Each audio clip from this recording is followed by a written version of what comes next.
Duel Review is brought to you by NexusDigitalComics.com. On today's Duel Review, it's the many versions of Nightfall. I'm RJ. And I'm Nick. Let's get to it.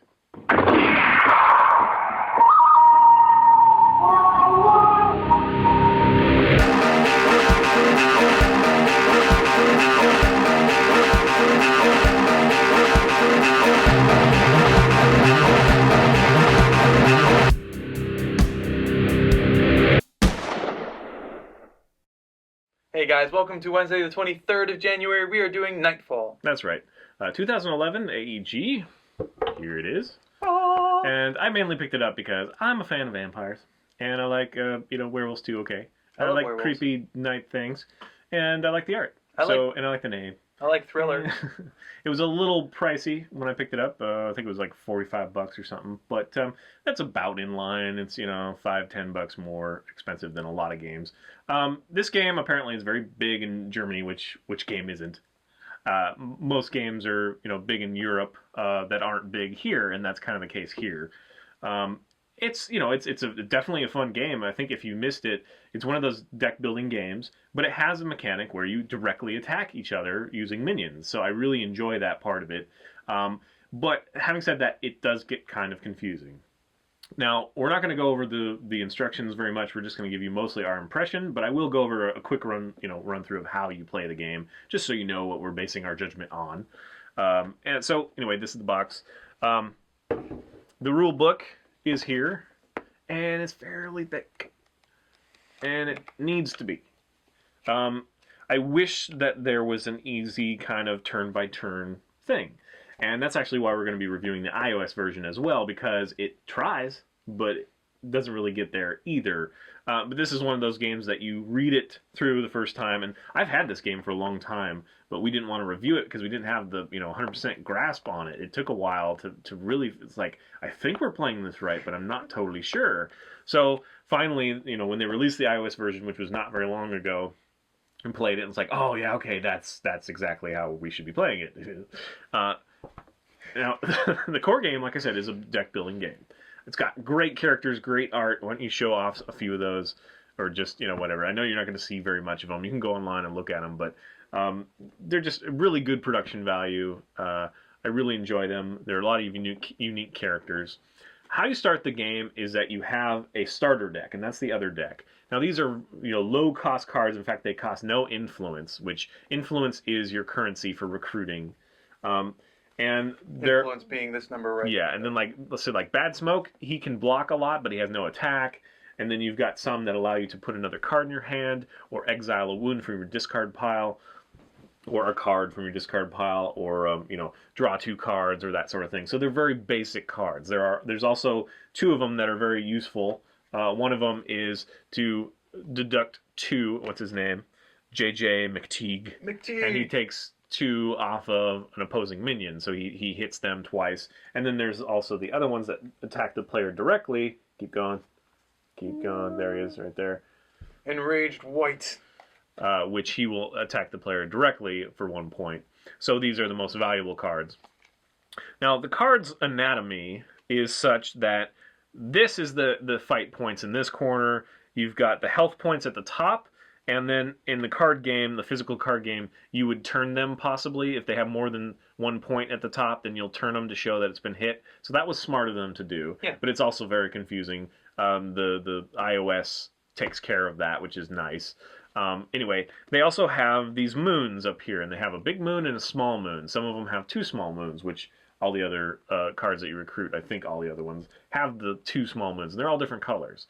And the way that this works is that you start off with your commons, and then you pick a private draft, which I think is awesome. I think that's cool. Is you go through all these other cards, and there's a bunch of a bunch of each type of card, and you say, okay, I'm going to pick this one for private archive, and then you pass it to the other player. They say, I'm going to take this one for private archive. So that means that this player can only use. He's the only one that's allowed to recruit these cards, unless you have another card that kind of skips that part.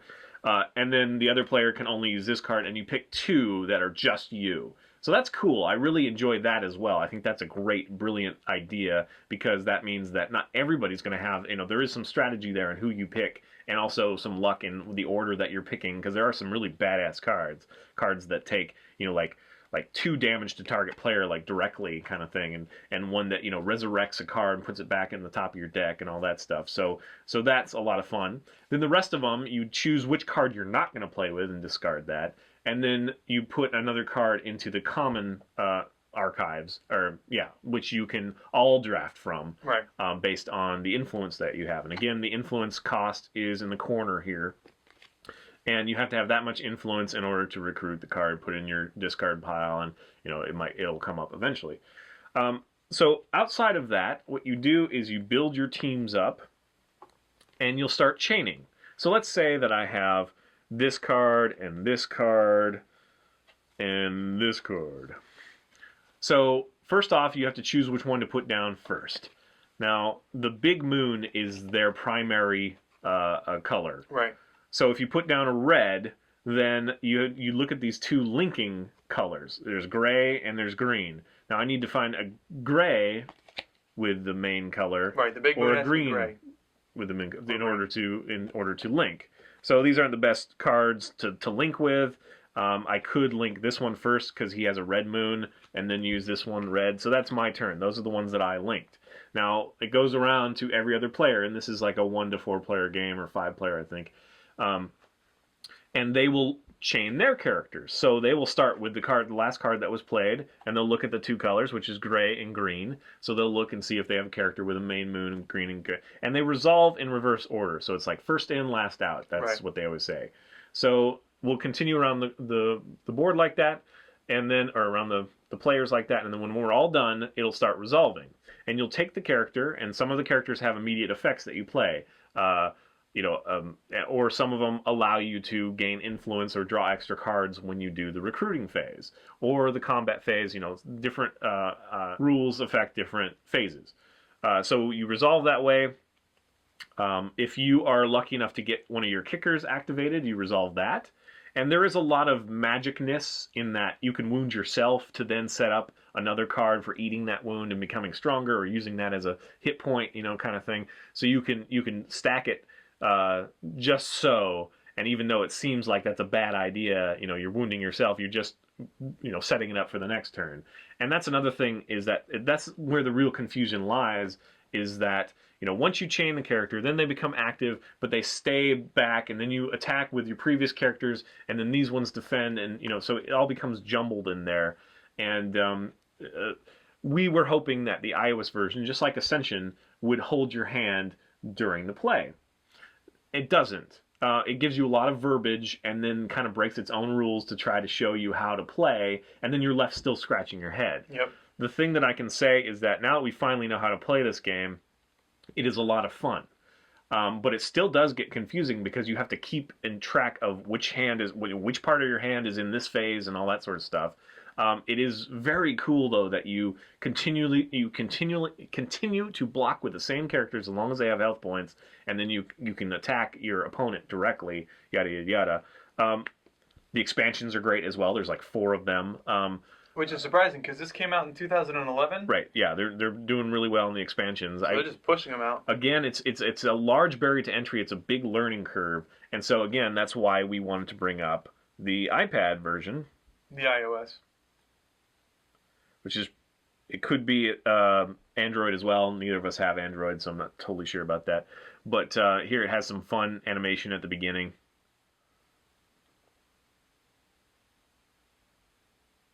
And there it is. So we were, again, hoping that this would hold your hand. It doesn't. But having said that, you still are able to play right out of the gate because you just make the best choice with the cards that are in front of you at the moment, and you kind of blunder your way through. And then once you play it a couple times, you'll get the idea of like, oh, okay, so if I don't spend this card right now for influence, then I'll be able to block with them or chain with them, or that sort of thing. So you will start to understand it just by playing through it. Just jump in and play. It is a lot of fun. It is very difficult, especially if you play against multiple NPCs, non-player character that's very difficult. This is another one that you can play online though, which is a lot of fun. You play for people all around the world, and of course it finds the ones local first, or I don't know how that works exactly, but that's a lot of fun. But this is a game where if you're not directly like playing just one after another, turn and turn, then it's going to get frustrating because you're like, what do I have? I don't remember, kind of thing. And you can look at your discard pile at any time, which is nice. And you can look at the cards that you've recruited, so you can start lining up the colors of the moons, all that stuff, so you can get a good. Like I need a main yellow, so that I can link to this card if it ever comes up, kind of thing. Right, so right. you can plan that out.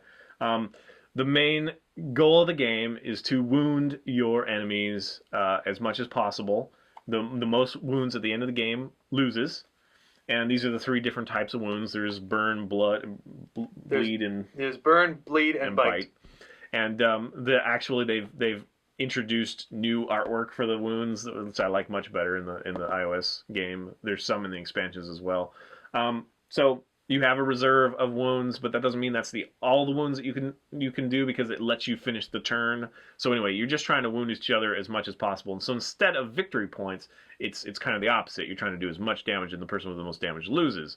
So and then if they tie, you look at the types of damage. If they've got the most, of one type, then they lose and whatever. So it's a little unique twist on deck building.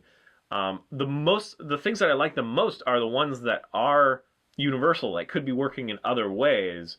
The confusing stuff is the stuff that they could change and tweak. So I kind of wish that they made it a little simpler, like you draft cards and then you block and then you attack, or if they have the initiative, then you attack and then block, instead of like holding them back and then dealing with other cards and then bringing them out, because it becomes so much to follow. And unless you have a big table, more than two players is just wow. It really gets confusing.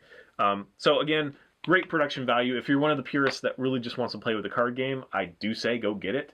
It's going to take you some learning to figure out, though. In fact, you might want to buy this just to flounder your way through to know solidly how to play. The expansions are awesome. There's only one expansion available right now in the iOS, but I think it was like $2 or something like that. So something that would cost you $25 is costing you $2. So again, I don't know if that's a sound business, choice, but it's great for us who just want to have a lot of games and play. And it's one that I will just play in between things. Like I'll be waiting for my egg to cook and I'll play around or something. It's awesome. One thing I will mention about the physical card game as well is that they at least do the smart thing where it's a huge box for just this many cards. But they do, they put in foam that you can remove when you put the expansions in. And there's obviously a lot of room for expansions. If you had all the expansions, which I have none of right now, it would probably fill just this first row. So this second row would still be completely empty. I wish they had included health cards. Possibly some of the expansions do. I don't recall. I don't know. So they did a lot of decent planning there. And it is a very fun game, just that learning curve. Yeah. I mean, how do you feel about the iOS app? I mean, talk about the tutorial. Yeah, the tutorial was kind of I was just kind of like, when he was watching, I was like, what does he think of it? Because the tutorial is very text heavy. You have a lot to read, and some of it is superfluous text that really doesn't say anything that you probably didn't already know or figure out on your own. And then it just... There is a lot of confusion. When you're done with the chunk, you're like, oh, okay, what? Yeah, yeah. What? Yeah, and again, like the simple fact that he said, like, the thing that they did was they took bad smoke. They took bad smoke, which has absolutely no attack. And during the attack phase, we said, well, this one can attack, but for the purposes of this tutorial, we're going to say that it can for no reason. So that's what they did, and you're left with questions. You're left kind of confused, but. It works, I guess. Yeah, I mean, well, I don't think so. I think that tutorial is actually really horrible. Yeah. But it might give you just enough to, again, jump in, blubber through, like lose the first one or something, just keep it on easy. And then you'll start understanding, okay, you'll recognize that, okay, that when those cards were spread out, I had those three, and then I used this one, and then they went away. but then they came back. So that's what I'm going to attack with. So I have to remember that. You know, like I can't spend all influence because they're going to become these other cards. You know, whatever. So yeah, because it's like you spend all the cards and then all of a sudden you have nothing to chain. And it's like, wait a minute, what happened? It's like, oh, you know, like that's the sort of thing that like clicks and you figure out. Ascension, which we reviewed yesterday. If you haven't seen it, go watch it. That's a great deck building game as well, and they do a great tutorial. In fact, it's a little bit too, you know, like hold your hand for us because we already played deck building games. So it's like, oh, come on, but it's really good for newbies and just people who really want to know how to play the game and haven't been familiar with it. And it does several rounds, and when it introduces a new card, then it says, okay, well, this card actually has fight, so this is what you do when you have a card with fight, you know, sort of stuff. And so I wish that they would have gone through a couple rounds. They really only went through like one round, Yeah. and it was just all reading, and it was just, yeah, it's a horrible tutorial, but a great game. So $5. Oh, actually, I think it's on sale right now for $3, and then $2 for the first expansion. I think that's how it worked. So I highly recommend it. It's a lot of fun. It just takes a lot to get used to. Yeah. Can't say that enough.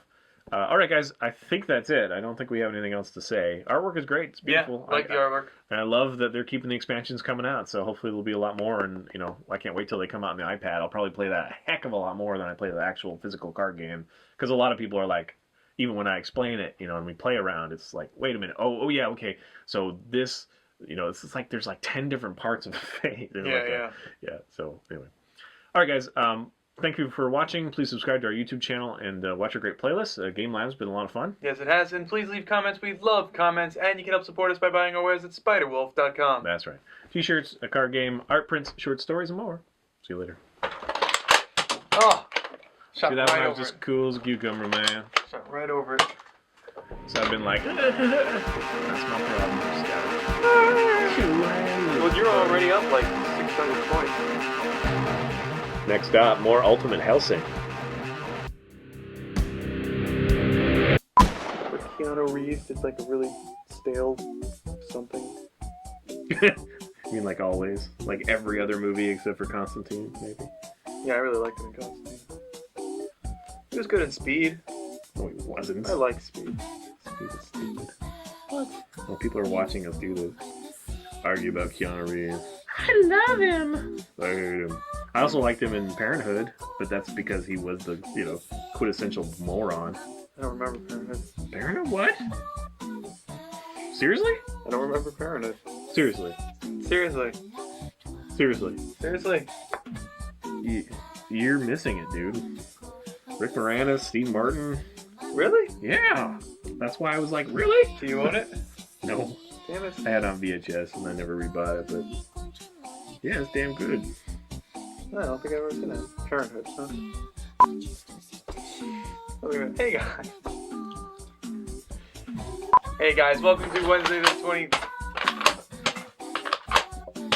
I'm confused here. What's happening? Come on. There we go. So I already got the point. We can continue now. Hey guys, welcome to Wednesday the 23rd of January. We are doing Nightfall. That was pretty proactive, man. Proactive? Proactive. That's cheating is what that is. No. It didn't. We never said that it had to be at the end, did we? You know I'm right. Alright. Sorry, my stupid joke just cost 5 minutes of your life. Or more like a minute. Still sucks. I was gonna say just start from the top where you're like, today it's No. I'm arguing on here. Oh, Nick. Horse.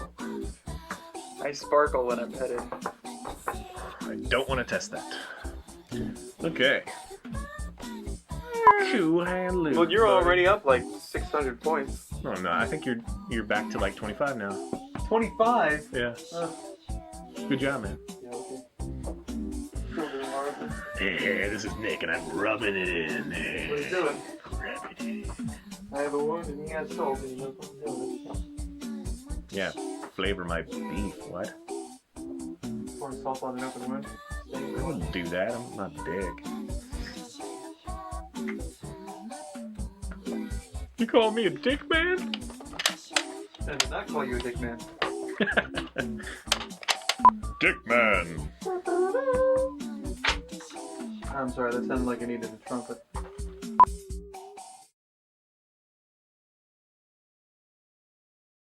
I mean, it's nice that they come with these dividers. Totally cool. But there's like 5 cards for each divider, and so it's just kind of like, just do a lot of that. But I definitely like it better than having to search through all the cards all the time. It is a cool game. It's just, people don't want to play it because it's too complicated for us Americans. Europeans apparently have no problem with it, but we are like, durr. There we go. Great game. Wow. And it's a cool interface. It really is. And I love this first part. Like, if you don't play with the, there's an option to do it like a quick start game where it builds your own archives. And I think it's way cooler to build, to choose what archives are your private archives, what card gets discarded, and what remains in the common archives. I think that's way more fun. So you should always do that. And it's kind of confusing because, turn this down a little bit. Cool music though, right?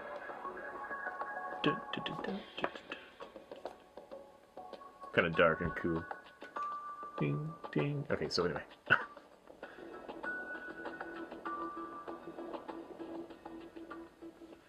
And then the other thing that this thing does is it totally, here's all these cards. It totally, if you can't play a card, it just skips that phase. And so it's like, what? Like, I thought I had a chain phase. It's like, well, you couldn't chain any cards, so it just skipped it, but it doesn't tell you that. So it's like, ah. So it is, yeah. It's still a learning curve to get through this. But when you set up a game, it gives you these options right here by your avatar. And there is a deck and a lightning bolt. When you have the lightning bolt selected, it will choose your archives for you, including your private archives. When you have the little deck, that means you get to choose. And I think that's much more fun because you select the cards that are your private archive, which is a big part of the game because whatever you have, the other characters can't have. There is a card that allows them to take one from your archive kind of thing every once in a while, but for the most part, they can't recruit from that. So if you get some badass cards, that definitely will help you. And it's fun also because if you hate that card and it comes up for, you can discard it, then you can discard that and nobody can play with that. That's awesome. And just there's a lot of cards to choose from, so you can have a lot of fun that way.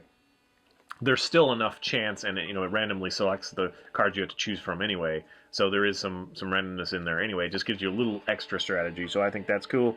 And then the eye with the blood, when you have the blood, the eye open, that means that you can see other people's wounds. How many wounds they have, so you can kind of judge, that they're really in trouble, so I just need to play smart and I'm fine. Or you can close the eye and nobody knows how many wounds the other person has, so the game will just end and you'll be like, well, I hope I was playing good enough. I actually prefer to have it open just because, again, I can plan, but I guess it does make it a little easier. So, but that's what I like to do. And then, however many characters you play against, you can change their avatars like this, but you can also change their strength, like their hardness.